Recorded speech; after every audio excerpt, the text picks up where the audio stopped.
let me share something that is I think, of great interest. I know you like it, and so do I. This is what's called time travelers from our future. Yes. There are people in the future.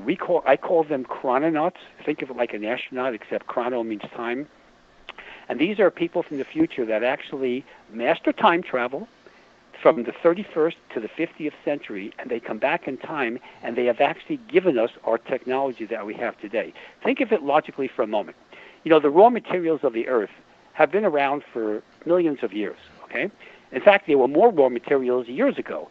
So why not in ancient Greece, say about 350, 400 BC, you had the golden age of Greece. You had the most brilliant people, Archimedes, all these brilliant people. Why didn't they create cell phones and satellites and whatever? They had the great minds, the natural resources were there. So why now?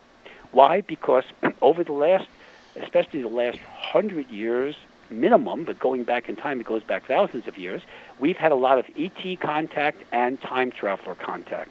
And they were the ones who have given us our technology, because we should have done this thousands of years ago, and we didn't, including ancient Rome, which were great engineers and great scientists. Which they stole all the engineers from Greece. That's a fact. If you look at the Roman temples, they look just like Greek temples. Yeah, but they also used the Etruscans, too. They stole things from them, too. They stole things from a lot of things. Everywhere. But the point is, if you study a Roman soldier, when they were on a campaign like going into Germany or going into the Franks, whatever, if there was a river that's stopping them from invading them, all they did was build a bridge right then and there. That's and right. They would go over the thing and conquer the enemy. I mean, they just were brilliant. I mean, the Masada thing that I'm sure the ancient Hebrews weren't thrilled with, but they built these bridges to, they were really good engineers, really smart guys, very good engineers.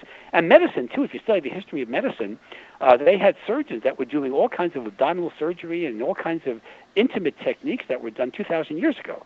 Okay, so my point is that why do we have the technology today? It's because they follow every time there's a spike in UFO observations, there's a spike in technology. After Roswell, 1947, you had the computers being shrunken down eventually. In 1973, massive UFO contacts. Then you have the PCs. If you just trace it back, every time there's a spike in UFO contacts, you have a spike in technology, and that is not a coincidence. There's something called the Greada Treaty, which deals with kind of the Men in Black aspect here, where President Eisenhower in 1954 supposedly was playing golf in Palm Springs, whatever, and he was taken to Edwards Air Force Base, and he was, as he arrives there, he sees a big UFO in front of the administration building, and as he goes in there were two Greys, as well as a bunch of generals, and the deal was, you allow these ETs to abduct U.S. citizens, and they'll give us technology. That's called the Greada Treaty. And guess what? Every government has done that, because we've gotten a lot of stuff coming on in the last 60 years thanks to that technology. I'm not thrilled with the abductees, but we've gotten a lot of technology. So the time travelers from our future, this is really cool, because what they use is they go into the fifth dimension. In the beginning of time travel, the 31st century, there's a man named Tatos, T-A-A-T-O-S. He is the one around the year 3050 who developed something called the Wormhole Linear Accelerator. I call that the WLA. And this is a device that enlarges a wormhole to classic size so that he and his crew could go in with a ship, could go into the wormhole and travel back in time. Now, who were Tatos' colleagues on the first trips that he went back in time? By the way, they went back to ancient Egypt first. So think of the names. Tatos, which is also known as Thoth by the Egyptians. Thoth, that's right, yes. Geb, Osiris, Isis. Got that? You got this? Okay. All the ancient Egypt gods, yeah. Right. Now, they were time travelers. Okay? So the point is that, and of course, did Egypt give us our technology today? Egypt has given us everything. They gave us monotheism. They gave us the first kings. Ancient Egypt, women had community property rights. I mean, Egypt gave us, the Egyptian Book of the Dead is chock full of out-of-body techniques. They had medical surgical techniques. If you break your arm and you get it set by a nurse in a hospital, the same techniques that we use today were done 3,500 years ago by the Egyptians. We have these papyruses that give the actual techniques of setting an arm. That was done by an ancient Eden. It's called the Ebers Papyrus, Ebrus. You can look it up. So Egypt was unbelievable. Well, why? I mean, these were primitive people. There was no predecessory relevant to them. They built pyramids that we can't build today. You know, the Japanese 40 years ago tried to build the Pyramid of Giza in Tokyo, and they failed, using what they thought was ancient technology. And then they used modern technology like cranes and all kinds of things, and they still couldn't do it. Still can't do it. That's Egypt right. was a perfect example.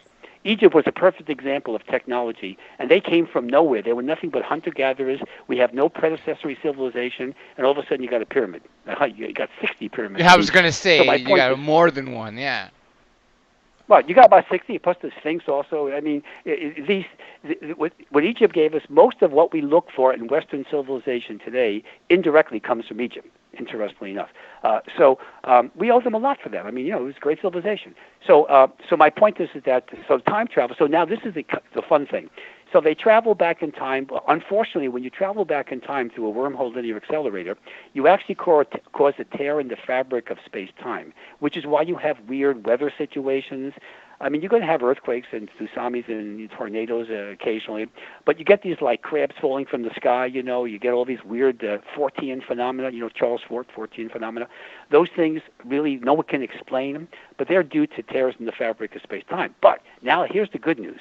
In the 35th century, now time travel would be done by teleportation. No more tears in the fabric of space-time. So they use teleportation to go from the 35th century and beyond back to our current time. So if people want to meet a time traveler, let me show your audience how they can do that. My latest book called Exploring the Fifth Dimension. If your listeners go to my website and they order my book and they mention this show, they mention Dr. J, when they order the book from my site, I will give them a free CD called Fifth Dimensional Travel, and they can travel into the fifth dimension. They can see past, future lives, meet spirit guides, meet time travelers, meet the positive ETs like the Pleiadians, perceive parallel universes, access their higher self, do all the techniques we're discussing tonight. So that's an offer that I give only to your audience. So if you mention Dr. J, order the book from my site, you get the thing. Now, those that don't have computers for any reason, they can just call my toll-free number, which is 1-800-KARMA-4U, which is 1-800-527-6248. What's the website again, so I could plug it into the chat room? Sure, it's Dr. Bruce Goldberg. Wait a minute, hold a second here. It's drbrucegoldberg.com. So it's DR for doctor, and then you spell BRUCEGOLDBERG.com. Got it. All right. If they just Google my name, Google will take them right to the website. I was just going to say, because, you know, you are the only famous Dr. Bruce Goldberg, and you have a lot. So, yeah, when I was just searching for some images, I mean, there's a lot of you. So, yeah, like you said, just search your name and you'll find it. Well, interesting, for the benefit of your listeners, my site also has 13 videos of me taking people into past lives, future lives. There's an ET abductee on there. There's a time traveler contactee on there. There's Jerry Springer's past lives that I did. That's on my site, too. And they can also go to YouTube, which has, you know, tons of my interviews, radio, TV, and other videos, too. So they can do all that. Another thing for your listeners, if they want to actually have sessions with me but don't want to come to L.A., most of my therapy is done by computer, so I can do FaceTime or Skype sessions. And the information to do that is on my homepage, doing that. I also do telephone consult or actual video sessions, just like they're in my office, and there's no difference between a computer session versus an in-office session. So it's the same thing. So, because I have patients mostly from all over the world. My books are 21 books of mine are published in 21 languages, so most of my practice is international. And, you know, that technology that we have, literally, to FaceTime with people across the world via Skype or whether it be iPhones or other things, this technology is fairly new in the scheme of things, and yet it has really revolutionized things, from meetings to what you do, to a lot of people do. I mean, I had a guest not too long ago, and he was in Amsterdam, and I'm sitting here talking to him, watching him. You know, he's looking at me, I'm looking at him, and it's like, wow, 25 years ago, you know, only the government knew how to do things like this, but we sure as heck didn't. Well, you know, the corporate world uses this for conferences. Instead of flying people all around the world, they just do conferences. Saves them money. There's a lot of other sites. But by the way, for the benefit of your listeners, too, since I'm talking about time travelers and Traxa, who was the first time traveler, if you go to my homepage, there's an article that I wrote that you can see on the toolbar called Time Travelers I Have Met. And there's an actual artist depiction. It's not a portrait, it's not a camera picture, it's an artist depiction of what Traxxas looks like. So they can actually see what a time traveler from our future looks like. So just for the benefit of them. There's also about 25 different articles of various aspects of my work on there, as well as all of my books, et cetera, on there. So the other thing I deal with, too, which is important, is also for this, is that one of the biggest problems I notice people have, in fact, every one of my patients have this, is called psychic attack. People are attacked by negative energy. There's so much negative energy and cynicism in the world today. You know, media is very negative, with the exception of this show, of course. So when people have psychic attack, their life is not going to be well attuned. So I train people to access the higher self, which is the white light people talk about, and from that, you can actually protect someone from the bad luck and all the other issues that go on that are actually remnant to psychic attack. And there are people in life, here's another example, there are people in your life, you may know this yourself, I'm sure your listeners do, we call these energy vampires. That's right, these are that's not right. People that drink. They don't psychic blood, vampires. They don't sleep in coffins, but these are people who, the very presence, they'll just drain your energy. They just suck you dry, and you are not better off for their company. And the most common energy vampire is actually mothers and daughters, and husbands and wives are second in that category. But anybody can be an energy vampire. But I train people to protect themselves from that, so that even though they're exposed to an energy vampire, they won't be bothered or affected by their negativity. So, but that's a very big issue. And energy vampires are all around the world. Believe me, they're and so are lower astral entities. George Norrie and other people would call them the shadow people, but they're lower astral entities. They're the ones that cause psychic attack, and they attack you mostly in your dream levels. So my therapy is designed to gear people to train them to go to the upper, not the lower astral plane at night, so they don't get attacked, and then to access their higher self and work on the various techniques we're dealing with.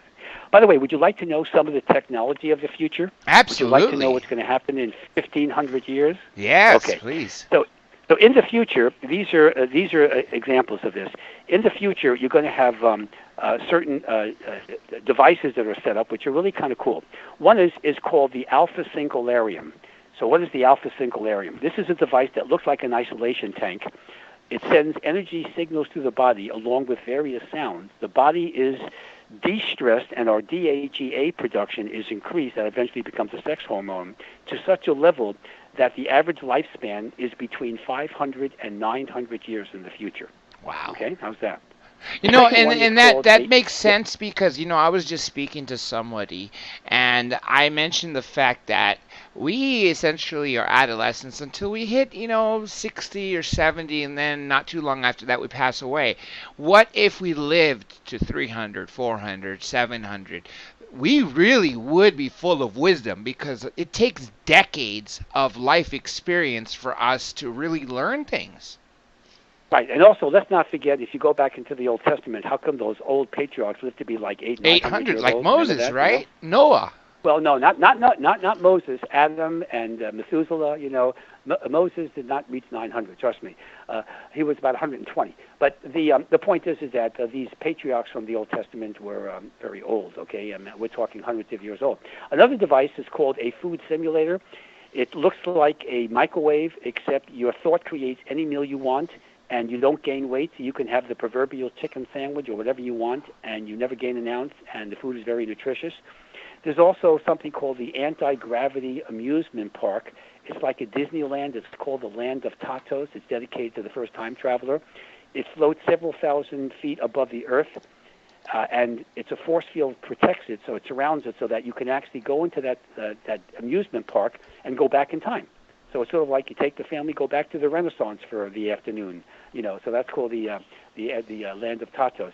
Now, another device, each home will have, by the 35th century, even before that, a teleportation station, so that there's no need for vehicles of any kind for short trips. You can teleport anywhere you want instantaneously.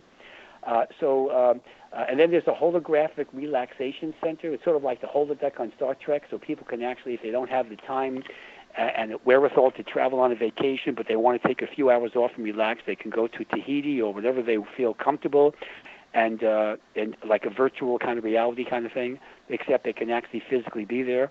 So these are some examples of what the future is going to hold. By the way, people are going to work a lot less hours, maybe 3 days a week. They're going to be tall, slender, no weight problems, no diabetes, no cancer, no AIDS, no depression. So it's really, as time goes on, other than some of my colleagues who like to depress people with negativity, once we get beyond this century, things are going to be much more positive. We're going to be a lot of happy campers, and especially if we go beyond the 30th century. So I want to give people optimism out there that there's a lot of negativity that's floating around that is not accurate at all.